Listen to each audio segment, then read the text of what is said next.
مطلوبہ اس کا ریکارڈ ہے اس کے اندر ساری تفصیلات ہونی چاہیے تھیں، وہ وہاں سے اس رپورٹ کی تیاری کی بجائے چیٹ جی پی ٹی کا سہارا لیا گیا،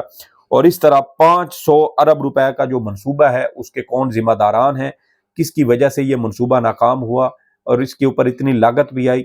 آج تک کوئی شخص نہیں پکڑا گیا، نہ پیپلز پارٹی کے دور سے اور نہ ہی مسلم لیگ نون کی حکومت میں سے، اور نہ ہی اس منصوبے کے جو بنانے والے تھے ان کو پکڑا گیا، اور نہ ہی واپڈا کے لوگوں کو اس میں ذمہ دار ٹھہرایا گیا۔ یہ 500 ارب روپے کا منصوبہ ہے، یہ ذہن میں رکھیں، 500 ارب روپے عوام کا اس منصوبے کے اوپر برباد ہو چکا ہے، لیکن نہ تو اب تک کوئی نیب کا کیس بنا ہے، نہ کسی کی کوئی گرفتاری ہوئی ہے، نہ کوئی پکڑ دھکڑ ہوئی ہے، نہ ریکوری کی گئی ہے، اور دوسری جانب سابق وزیر اعظم عمران خان 30,000 روپے کے ڈنر سیٹ کی وجہ سے اڈیالہ جیل میں توشہ خانہ کا کیس بھگت رہا ہے۔ آپ اندازہ کریں اس نظام کا، اس بدبودار نظام کا، کہ 500 ارب روپے عوام کے ڈکار گئے، کوئی پوچھنے والا نہیں ہے، ایک گرفتاری تک نہیں ہوئی، آج تک اس منصوبے کی وجوہات تک نہیں پتہ چل سکی، اور جس شخص کو وجوہات جاننے کے لیے رپورٹ تیار کرنے کی ذمہ داری دی گئی، اس نے 10 کروڑ روپے لے کے چیٹ جی پی ٹی سے رپورٹ تیار کر کے ڈاؤن لوڈ کر کے بنا کے وہ حکومت کے منہ پہ دے ماری، اور وہاں پر یہ انکشاف ہوا کہ یہ چیٹ جی پی ٹی سے تیار کی گئی ہے۔ تو یہ مسخرہ پن اس ملک کے ساتھ، اس ریاست کے ساتھ، اس عوام کے ساتھ ہو رہا ہے۔ اور دوسری جانب سابق وزیر اعظم عمران خان، جس کے پاس وہ ڈنر سیٹ بھی گھر میں موجود ہے، وہ جو ہار جس کے بارے میں کہا گیا کہ یہ 3 ارب روپے میں بیچا گیا، وہ ہار بھی اس کے پاس موجود ہے، لیکن اس کے باوجود اس کے خلاف یہ جعلی بھونڈا کیس بنایا گیا ہے اور اس کو جیل میں رکھا گیا ہے، اس کی اہلیہ کو 264 روز تک جیل میں رکھا گیا، اور کسی قسم کا کوئی اس کے ساتھ کوئی نرمی نہیں برتی گئی، جیل کے اندر بھی اس کے ساتھ انتہائی ظالمانہ سلوک روا رکھا گیا، اس کے سیل کی بجلی بند کر دی جاتی، اس کو واک کرنے سے روک دیا جاتا، کسی قسم کی کوئی سہولت نہ دی جاتی۔ ایک ایسے سیل کی تصاویر ہم پہلے ہی آپ تک شیئر کر چکے ہیں کہ 7 فٹ ضرب 8 فٹ کا وہ سیل ہے، جس کے اندر باتھ روم موجود ہے، وہیں عمران خان کا بستر ہے، وہیں ٹیبل ہے، وہیں کتابیں پڑھی ہیں، وہیں ایئر کولر موجود ہے، اور وہیں آپ کو کھونٹی کے اوپر دیوار پر آپ کو عمران خان کے کپڑے لٹکتے ہوئے نظر آتے ہیں۔ تو یہ حالت ہے جہاں ایک سابق وزیر اعظم کو رکھا گیا ہے، کیوں؟ صرف 30,000 روپے کے ایک ڈنر سیٹ کی وجہ سے جو اس نے توشہ خانہ سے لیا تھا، جس کے بارے میں وہ یہ کہتا ہے کہ وہ چیزیں بھی ساری ہمارے پاس گھر میں موجود ہیں۔ تو یہ اس ریاست کا، اس نظام کا یہ ایک مکروہ چہرہ ہے جو ہمیں اس 500 ارب روپے کے ایک جو منصوبہ ہے اس کے اندر ہمیں نظر آتا ہے۔ اور دیکھیں کہ ریاست کے لاڈلے کون ہیں، نواز شریف ہیں، آصف زرداری ہیں، ان کی حکومتیں ہیں، ان کی جماعتیں ہیں، اور ان کے پارٹی کے رہنما ہیں، جن کو نیب ہاتھ تک نہیں لگا سکتا، اور اگر ہاتھ لگائے تو ان کی طبیعت خراب ہو جاتی ہے، یہ جیل جانے کی بجائے سیدھا ہسپتال کے 5 سٹار جو پریزیڈنشل سویٹ ہوتا ہے وہاں چلے جاتے ہیں، وہیں پر رہتے ہیں، وہیں سے ان کی ڈیلز ہوتی ہیں، اور وہیں سے یہ واپس رہا ہو کے میدان سیاست میں آ جاتے ہیں، اور ان سے کوئی عدالت آج تک سوال جواب کرنے کی جرت نہیں کر سکی۔ ان کے خلاف ثبوت ریاستی ادارے خود مٹا دیتے ہیں، اور ان کے خلاف کیس بنانے والے عدالتوں میں جا کر کہتے ہیں کہ ہمارے پاس شواہد نہیں ہے، جیسا کہ نواز شریف کے کیس میں ہو چکا ہے۔ تو یہ اس ملک کے ساتھ، اس قوم کے ساتھ ظلم کیا جا رہا ہے۔ دوسری جانب قاضی فائز عیسیٰ کی ریٹائرمنٹ کے بعد عوام نے سکھ کا سانس لیا ہے، خاص طور پر پاکستان تحریک انصاف کے لوگوں نے سکھ کا سانس لیا، اور اسی حوالے سے انٹرنیشنل اسلامک یونیورسٹی میں طلباء کی جانب سے قاضی فائز عیسیٰ کی ریٹائرمنٹ کے بعد، اس سے جان چھوٹنے کے بعد آتش بازی کی گئی، اور اس کے حوالے سے باقاعدہ ویڈیوز بھی سامنے آ چکی ہیں کہ اسٹوڈنٹس کی جانب سے اس ملک سے قاضی فائز عیسیٰ نام کی نحوست چھٹنے کے بعد جو ہے وہ خوشیاں منائی جا رہی ہیں، اور قاضی فائز عیسیٰ کے 13 ماہ بطور چیف جسٹس پاکستان کی سیاسی، جمہوری اور عدالتی تاریخ کا ایک ایسا سیاہ دور ہوگا جس کے بارے میں شاید لوگ لکھنا بھی پسند نہیں کریں گے، کیونکہ اتنا یہ تباہ کن دور قاضی فائز عیسیٰ کا گزرا ہے، جس میں آئین کے اور بنیادی حقوق کے ضامن اور محافظ نے خود بنیادی حقوق اور آئین کا قتل عام کیا، اور نہ صرف ایک بار کیا بلکہ بار بار کیا، اور پھر سپریم کورٹ کے اندر ہی ایک احاطے کے اندر ایک مقبرہ بنایا، اور وہاں جانے سے پہلے تمام انسانی حقوق اور آئین پاکستان سمیت پوری سپریم کورٹ کو بھی وہاں زندہ درگور کر کے گیا، اپنے ساتھی ججز کو بھی وہیں دفنانے کی کوشش کی، لیکن جاتے جاتے جسٹس منصور علی شاہ نے اس کو ایسا آئینہ دکھایا کہ اس کے چہرے کی رنگت تک اڑ چکی تھی۔ بہرحال اب قاضی فائز عیسیٰ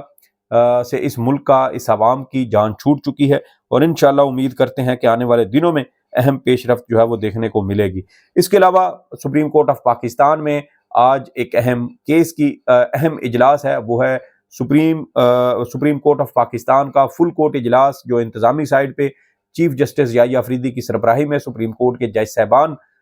جو ہیں وہ اس میں شرکت کریں گے، اور اس اجلاس میں اہم فیصلے لیے جائیں گے سپریم کورٹ کے انتظامی امور سمیت پریکٹس اینڈ پروسیجر قانون اور دیگر اہم معاملات جو لائیو سٹریمنگ سے متعلق بھی ہیں۔ اس کے علاوہ دیگر سپریم کورٹ رولز میں ترامیم کے حوالے سے بھی اہم پیش رفت اور مشاورت جو ہے وہ اس اجلاس میں کی جائے گی۔ اس حوالے سے جو بھی اہم پیش رفت ہوں گی وہ بھی آج ہم جو تفصیلات سامنے آئیں گی آپ کے ساتھ شیئر کریں گے۔ اس کے علاوہ برطانیہ کے 20 ممبر پارلیمان کی جانب سے ایک خط جو ہے وہ لکھا گیا ہے اپنے سیکرٹری خارجہ کو، اور اس خط میں اس بات کا مطالبہ کیا گیا ہے کہ سابق وزیر اعظم عمران خان کو جیل کے اندر ان کے ساتھ انتہائی ظالمانہ اور ناروا سلوک کیا جا رہا ہے، اور عمران خان کی صحت اور ان کی زندگی کے حوالے سے شدید خدشات اور تحفظات موجود ہیں، اور سیکرٹری خارجہ اس حوالے سے پاکستانی حکومت سے رابطہ کر کے عمران خان کی جلد رہائی اور ان کی صحت اور زندگی کے حوالے سے جو ہے وہ تفصیلات ارکان پارلیمان کو جو ہے وہ ان کے ساتھ شیئر کریں۔ اور اس سے پہلے آپ یہ دیکھیں کہ برطانیہ کی جو امریکی کانگریس ہے وہاں سے قرارداد منظور ہو چکی، پھر 2 ارکان کانگریس کی جانب سے خط لکھا گیا امریکی انتظامیہ کو۔ اس کے بعد گزشتہ دنوں ہم نے یہ خبر بھی دی کہ 60 مزید ارکان کانگریس نے اپنی جو بائیڈن حکومت ہے اس کو خط لکھا ہے، اور اس میں ایک بار پھر عمران خان کی زندگی اور صحت کے حوالے سے شدید تحفظات کا اظہار کرتے ہوئے اس حوالے سے باقاعدہ ارکان کانگریس کو آگاہ کرنے کا بھی مطالبہ کیا ہے۔ اس کے علاوہ اب برطانیہ کی پارلیمنٹ کی جانب سے یہ اہم پیش رفت آئی ہے، اور اس کے ساتھ ساتھ آپ دیکھیں کہ اتوار کے روز پاکستان تحریک انصاف کے دنیا بھر میں موجود اوورسیز پاکستانی حامیوں کی جانب سے ریلیاں نکالی گئیں، جلسے جلوس کیے گئے، اور پرامن اور بڑی تعداد میں پاکستانیوں نے ان ریلیوں میں شرکت کی۔ اور جب سے نواز شریف صاحب واپس لندن پہنچے ہیں، ایک بار پھر برطانیہ میں موجود پاکستانیوں نے ان کے گھر کے باہر ڈیرے لگا لیے ہیں، اور اس کے فوری بعد آپ دیکھیں کہ شایان بھی پہنچ چکے ہیں ایون فیلڈ اپارٹمنٹ کے باہر، اور ایک بار پھر نواز شریف کی لندن کی جائیدادوں کے باہر اوورسیز پاکستانیوں کی جانب سے باقاعدہ احتجاج کا اعلان کیا جا چکا ہے۔ اس سے پہلے ہفتے کی رات ایک ویڈیو میں آپ کو بتایا تھا کہ نواز شریف صاحب جب لندن پہنچے تھے تو ان کا کس انداز میں جو ہے وہ ان کا استقبال کیا گیا، وہاں شیم شیم کے نعرے لگائے گئے، اور ایک بار پھر وہاں موجود اوورسیز پاکستانیوں کی جانب سے نواز شریف کے خلاف سخت موقف اختیار کیا گیا۔ اب چونکہ برطانیہ کے 20 ارکان پارلیمنٹ کی جانب سے خط لکھا گیا ہے جس میں پی ٹی آئی کے ساتھ ہونے والے مظالم، عمران خان کے خلاف جعلی مقدمات اور موجودہ نظام انصاف کے مس یوز یا اس کے غلط استعمال سمیت پی ٹی آئی کو عام انتخابات میں الیکشن میں حصہ نہ لینے دینے سمیت مختلف دیگر جو عوامل ہیں، پی ٹی آئی پر پابندی کا معاملہ ہو، ان کے رہنماؤں اور ان کی گرفتاریوں کا معاملہ ہو، یا سیاسی سرگرمیوں کا معاملہ ہو، تمام اہم جو معاملات ہیں، نکات ہیں، اس کو اس خط کا حصہ بنایا گیا ہے۔ 2 صفحات پر مشتمل یہ خط ہے جو 20 اراکین برطانوی پارلیمنٹ کی جانب سے یہ لکھا گیا ہے، اور یہ کوئی معمولی بات نہیں ہے۔ اس خط کے معاملے پر زلفی بخاری اور پاکستان تحریک انصاف کی خاتون رہنما مہر بانو قریشی برطانیہ کا دورہ کر چکے ہیں، جہاں 20 اراکین پارلیمنٹ جس کے اندر مختلف جو برطانوی پارلیمانی سیاسی جماعتیں ہیں ان کے نمائندے موجود تھے، وہاں ان کو بریفنگ دی گئی تھی، اور اس کے بعد یہ ایک توقع کی جا رہی تھی کہ پاکستان تحریک انصاف امریکہ کے بعد اب برطانیہ میں بھی اہم جو سفارتی کوششیں ہیں وہ کر رہی ہے، اور اس حوالے سے اہم